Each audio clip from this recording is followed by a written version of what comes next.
Okay, so ready to dive into the MOSs. We're talking advanced strategies today, stuff for those already knee-deep in this. It's fascinating, isn't it? Even if the MOS is theoretical, the strategies around it, well, they teach you about markets, about how investors think. Right, it's like high-stakes trading 101, even if the big one never actually happens.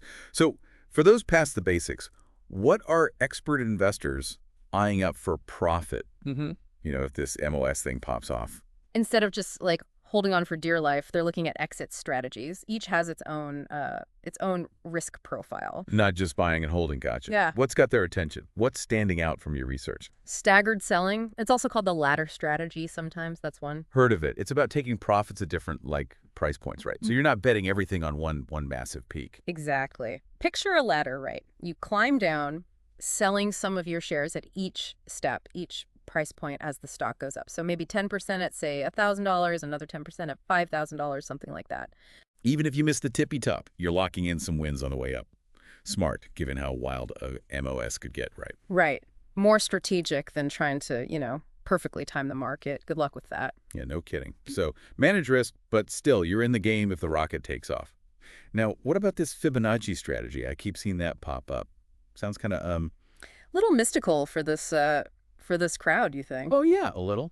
It's actually just a tool a lot of technical analysts use. Basically, they use these percentage levels that come from, the Fibonacci sequence. Sounds complicated, but these percentages are supposed to help you spot where a stock might dip, even if the overall trend is, way up. Hold on. Fibonacci sequence, for those of us who haven't thought about that since, high school math class. It's just a series of numbers where you add the last two to get the next. So 1, 1, 2, 3, 5, 8, and so on. And the ratios between those numbers, like 23.6%, 38.2%, those come up in the market a lot. Like traders use those as levels where a stock might bounce up or down. So even in a MOAs where it feels like it's just going up and up, these Fibonacci folks think there'd be pauses, pullbacks at these. At these predictable spots, yeah. And for them, those are selling points, those little dips. Ride the wave up, but take some profit when the wave kind of, pulls back for a sec. Interesting. So not just riding the rocket, you're kind of hopping off at these pre-planned stops along the way. I like it. Risk management, really. Now, if you want to take the emotion OT of it, this percentage of portfolio value thing, that's a good one. Haven't heard of that one. Break it down for me. So forget about the actual stock price, yeah. You base your selling on how much your total portfolio is worth. Okay, I'm going to need an example because that sounds wild. So you pick 20% increments, so your investment doubles, right? Boom, you sell 20%, doesn't matter what the price is at that moment. Right. Doubles again. Another 20% gone, and on and on. So even if you don't sell at the peak, like the perfect peak, you're locking in those gains as it climbs. That's smart for the emotional side of this, yeah. Because MOAS, that'll be wild. Exactly. Hands off to less, second guessing yourself. Can't imagine the stress of trying to time that market. All right, what about the hardcore HO dealers, the ones aiming for the moon? What's their play? The HO dealers, yeah.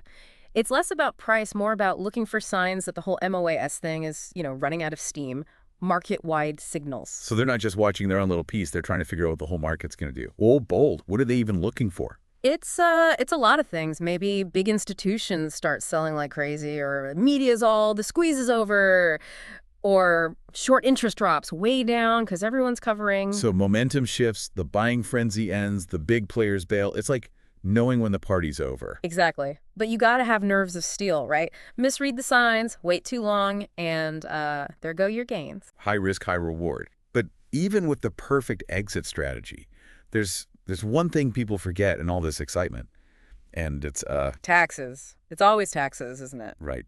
Death and taxes, as they say. But okay, seriously, MOAS profits, how would those even be taxed? This is uncharted territory, right? Well, no one's got special MOAS tax rules yet, so it's probably going to be capital gains tax, just like, selling any other stock. So same old Uncle Sam. Even if we're talking about life-changing money here, you'd be in a whole different tax bracket, I bet. Oh, for sure. Could be. Which is why, planning ahead is huge. Talking to a tax person, someone who gets high-value stocks, that'd be smart. Minimize that tax bite. An ounce of prevention, yeah. Right? Especially with this kind of money. Okay, but shifting gears a bit, DRS, direct registration of shares. It's all over the MOASS forums. Everyone's buzzing about it. What's the deal, and why is everyone so hyped? DRS is interesting, yeah. So instead of your broker holding your shares, You're putting them directly in your name with the company itself through their transfer agent. Okay, so it's like my name's on the deed to these shares, not just like a note in my broker system. But how does this MOAS thing come into play? The theory is it makes less shares available for short sellers to borrow, so bigger squeeze potential, they think. But don't short sellers borrow from their brokers, not from like individual investors? Yeah, but when your shares are held in street name, meaning at the brokerage, they can lend them out without even telling you, really. Part of the deal, buried in the fine print. Hold up. So my broker could be lending out my shares to someone betting against a company I like without even like a heads up. Pretty much, yeah. But DRS, your shares are out of that game. They can't be loaned out. So it's like I'm putting a fence around them, keeping them away from the short selling casino. Yeah. And if enough people do this, suddenly there's not enough shares to go around, and that's when the MOS has really... That's the thinking, yeah. Big if, though. Does DRS really move the needle that much? Still up for debate, honestly. Lots of opinions on that one. Uncharted waters, for sure. Like with any of this, don't jump in blind, right? Research, due diligence, all that. Now, speaking of uncharted waters, let's talk about what a MOS would actually look like. Our sources, they paint a pretty eventful picture. Like a roller coaster, kind of. Yeah, like a roller coaster launching into space. Mm-hmm. So, first stage of this MOAS rocket launch, what are we looking at? First, you got to have a stock that's already like super shorted, tons of bets against it. That's the fuel, right? Okay, so tons of potential volatility just waiting to like explode. What's the spark? What sets it off? Could be anything. Some big news, people suddenly feeling bullish, even just a bunch of retail investors deciding to buy and hold all at once. Whatever it is, that's when the buying pressure goes crazy, price starts shooting up. And that upward pressure is like a snowball effect, right? Yeah. The shorts, they start feeling the pinch. Some have to buy to cover their butts, which pushes it up even more. Exactly. Becomes a self-fulfilling prophecy. Things get crazy fast. Okay, so our MOAS rocket is like punching through the clouds at this point. But what goes up must come down.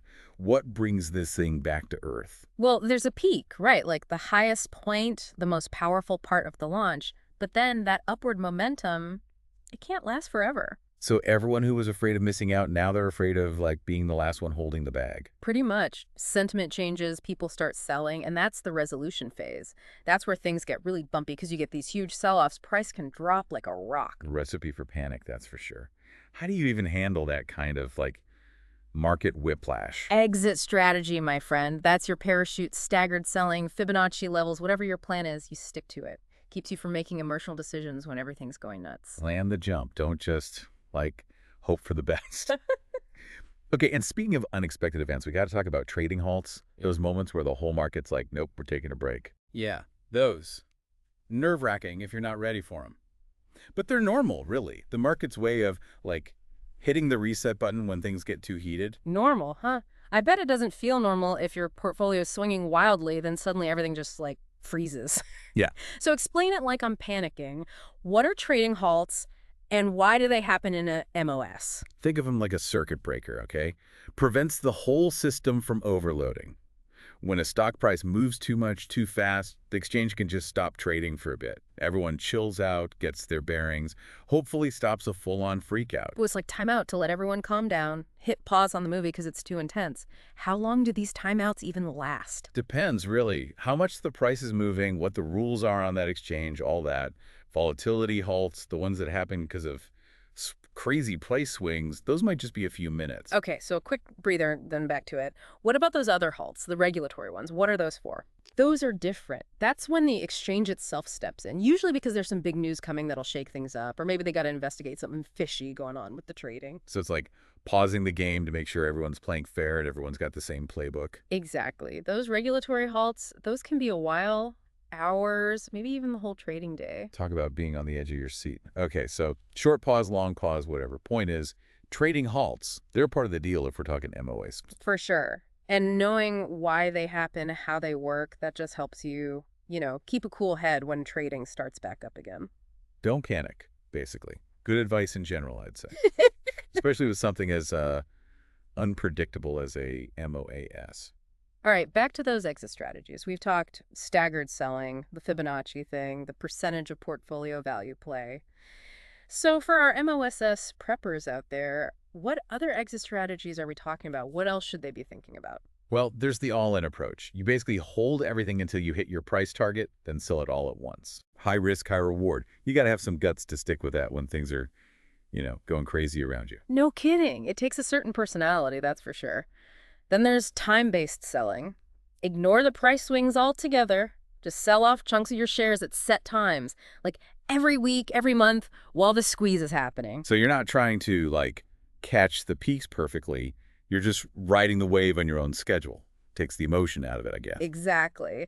Now, this last one, it might seem a little strange in a MOASS situation, but some people are thinking about a fundamental analysis exit. Wait, fundamentals. During an MOASS, that's like, I don't know, bringing a calculator to a rodeo. How's that even work?